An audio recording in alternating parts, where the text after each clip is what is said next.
everyone, it's Jordan Robertson with Benzinga, and joining me today from Arkestro is Edmund Zagarin, founder and chief strategy officer, and Dr. Arash Azadigan, PhD, professor, and vice chair of the supply chain management department at Rutgers Business School. How are you? Doing great, thank you. Doing great. Happy to be here. Amazing. So, starting with you, Edmund, can you give us an overview of Arkestro? Yeah, so Arkestro is the leading predictive procurement orchestration platform that helps enterprises amplify the impact of procurement across all of their different spend and supply categories. We use a predictive model system to simulate procurement processes before they begin, and then embed game theory and behavioral science in those processes to help reverse engineer optimal outcomes. We primarily work with large manufacturing enterprises in industries ranging from automotive, chemical, food and beverage to consumer goods. Now, Dr. A, let's start with you. Can you tell us about the Museum of Procurement? What is it, and can you walk us through some of the highlights? Sure, the Museum of Procurement essentially walks us back through human history and the interactions between individuals and organizations. We kind of think of supply chain and supply management as a novel, new matter that just hit headlines, but we don't realize that it goes back since the beginning of everything. So it is about exchange of goods and services, and it offers some highlights with regards to ancient Babylon and the way they exchanged goods and services and how they kept track of it. The museum essentially has pictures and descriptions of some of the professions and professionals that were involved in maintaining ledgers, maintaining records of how items were procured and shared with others, which and it really highlights the importance of this discipline, this function throughout history. And of course, it becomes quite important as we move forward because of the nature of supply chains across the globe. And Edmund, do you have anything else to add to that? I'd just say that great supply chain managers are kind of magicians in a sense, and it's a long history of this type of wizardry. Again, as Dr. Azadigan said, back to ancient Babylon. So it's a 6,000 year history, and the museum is really designed to draw through lines from some of the early um, you know, purchase orders that we have written in clay and cuneiform, through to the general ledgers that are in, enterprise resource planning systems today, and then looking ahead, to the way that companies are rethinking supply chain, especially since COVID, and the role that just being in a more chaotic world is going to play in all of our lives when we think about supply chain. Absolutely. And Dr. A, can you tell us more about your partnership at the museum and the exhibit? Why is Rutgers a prime place to host the museum? Well, we're very excited to be partnering with Arkestro. Arkestro is at the leading edge of incorporating the newest technology in the form of artificial intelligence with procurement. And so this is quite a delight and fun. And objectively, it actually puts our students at the forefront of being competitive out there in this discipline that really defines some of the competitive strategies that firms have for their future. But for Rutgers, the supply chain management in particular, it was created not too long ago, just over a decade ago. And our growth has been phenomenal here in the Northeast. New Jersey is rich with pharmaceuticals and other manufacturing, and they've been able to tap into some of the talent growth that we've had, both in terms of undergraduate and graduate.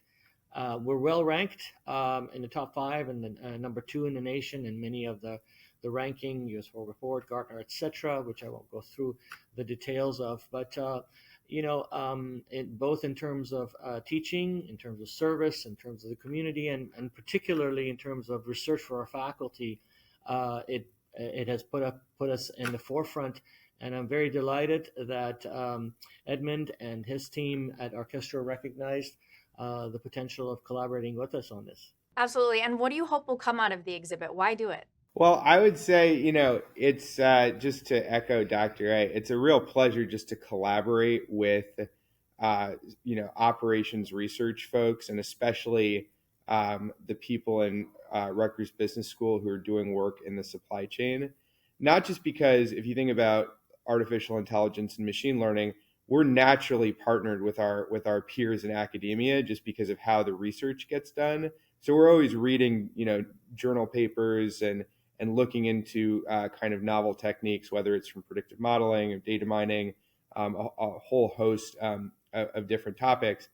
And I think that we're just excited. I mean, if you could have seen, we had hundreds of students there this morning walking through, interacting with the exhibit, seeing some of these ancient artifacts of procurement and supply chain throughout history, and saying, wow, if I can understand the grand tradition of this profession, this is a profession I'm excited to be part of. I'm excited to make a mark on. And, Rutgers has this great series of programs that allow students who want to pursue a career in supply chain to realize their dream. And so it was cool, as a supply chain nerd, it was great to meet other supply chain nerds, even those that are, at the student level. And I think just the excitement is really palpable. And Edmund, in your post-pandemic world, there's been many disruptions in the global supply chain, and the role of procurement is certainly growing. What do you want people to know about the influence that procurement has in our everyday lives, and how is that being represented through the museum? Well, I think it's a good question. And I think that the post-pandemic world, the pandemic didn't create fragility in supply chains, but it sure exposed quite a lot of them. Right. We've had decades at this point of what's known as just-in-time manufacturing, with supply chains being managed to be as efficient as possible, which in many cases has created single points of failure and supply chains that are being run, at as low of a cost as possible, at as high of a speed as possible. So when you have that combination, and then you have something like the pandemic, which closed borders and really just turned a lot of assumptions on their head, it's been an incredible transformation of a lot of different paradigms of thought and management within the profession. And so I think that, and this was something that we heard with the students earlier, everything that we interact with on a daily basis. Like if I look around this conference room we're sitting in, we see, a table, chairs, walls, computers, technology, all of this material, all of these products moved through a supply chain. In many cases, hundreds or even thousands of miles. The food we eat, the clothes we wear, the medicine that we take for our most significant ailments, these come through a supply chain. They're touched by a procurement process. We cannot access modern life, modern civilization, without a robust, resilient, well-functioning supply chain. If there's one thing in the post-pandemic world that I think a lot of people have woken up to, it's that our supply chains are fragile. They're fragile as a result of decades of decisions that have created some fragility. And in many cases, it's the next generation's job to understand the history so we can imagine a future that's more resilient and less prone to catastrophic risks. And I think, Dr. A and I were just talking about Morocco and the quake that happened in Morocco. The mountains in Morocco are hard to get to. The challenge of moving food and medicine into that area, humanitarian supply chains, that is a critical, urgent need. And, I think when you read the news and you see the things that are happening, supply chain is a part of every one of those stories, but so few people acknowledge the critical role that it plays. And so I don't know, Dr. A, if you want to say something about some of the... Yeah, I mean, as far as the future is concerned and future of humanity, there are some overarching aspects of humanity that become critical. And this, earthquakes are unfortunate, disasters are unfortunate, but there are some overall patterns. There's a refugee migration crisis from, let's say, the south to the north. That means that we need to redefine the way we are providing goods and services, medical, even education. Well, all of those are not a single point of generation, right? Everything from the chairs and the tables that Edmund was just talking about come from a supply chain. So the future of humanity relies on redefining and optimizing supply chains, um, be it in terms of refugees, be it in terms of pandemics. Unfortunately, they're not going away. We're seeing different strands of COVID showing up again and again with different forms. And for heaven's sakes, I don't want to be a doomsayer tonight, but the fact is that that's not going to be the last pandemic. I know, by the way, we have other factors that we haven't really paid attention to. Cybersecurity is one element of it. Running short on minerals is another aspect. And all of these, no matter which button you push or which side of the whack-a-mole you think about, whatever issue pops up, guess what? There's a supply chain behind it that would cause even further concerns. So the future, frankly, is dealing with supply chains. The genie's out of the box, and not to get digressed too much, but be it regionalization and localization, it doesn't really matter. We're still going to need folks that manage the supply chain in an intelligent form with as much information, viable information as possible. So we're excited because I think with the artificial intelligence aspects of things, we're going to be making smarter decisions that perhaps we didn't do in the past. And as we saw during COVID, some really, really silly mistakes were made, and which had big ramifications. So, And Edmund, I have a hot take here for you. As AI tech matures, how will the role of procurement evolve? Yeah, well, this is the hot question of the day, insofar as people are wondering, is AI going to take jobs away or transform the jobs that exist? And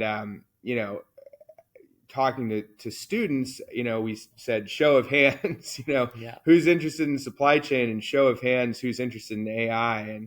And there are a lot of students, as they think about their careers and what they're going to do, who are making decisions based on how AI is going to change things.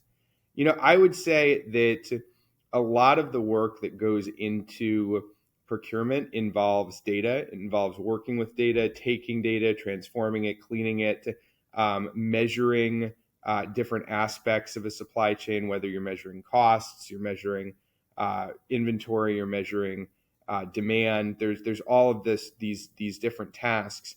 Today, you need a very advanced understanding of Excel and a few other tools in order to really be proficient and performant at those tasks.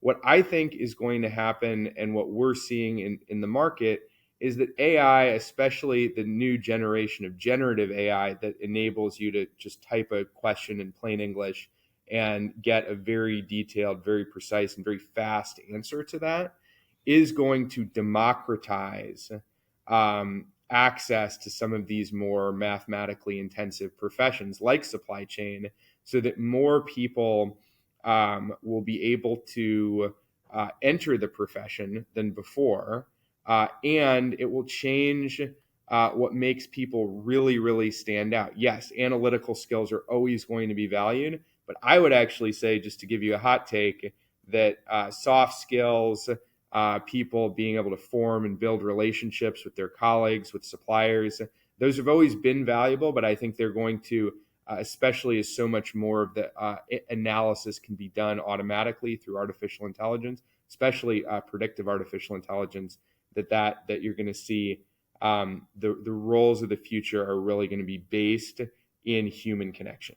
Amazing. And last question. The museum depicts the evolution of procurement from ancient Babylon through today, where we have technology like predictive procurement. Can you tell us more about what predictive procurement is and how it fits into the larger history of procurement? So predictive procurement orchestration is really a very simple idea.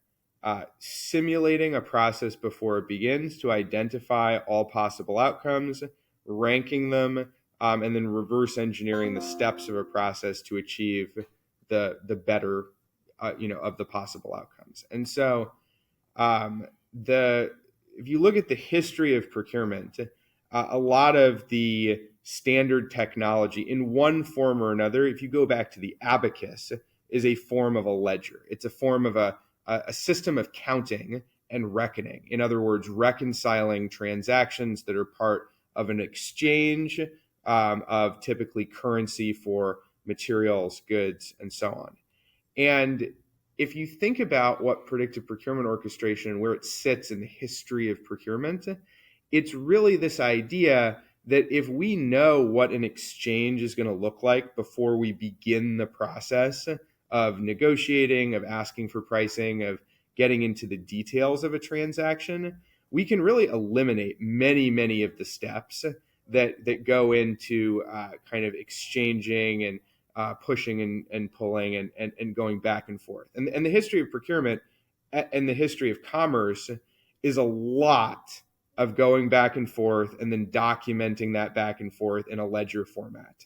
Again, going back to the abacus, going back to ancient Babylon, and then even today in Excel and SAP and Oracle and those ledger systems. And so I think, predictive procurement orchestration really represents a fundamentally new way of doing things that is as different from traditional methods of procurement and supply chain as something like Google Maps or Waze is from the type of map you'd find in your glove box. It's always up to date. It knows where you're starting, knows where you're going, knows the fastest way to get there, and it can give you a real visibility into what the risks are and where the opportunities lie. Wonderful. Thank you guys so much. That's all I have for today. I hope to see you guys back soon. Thank you.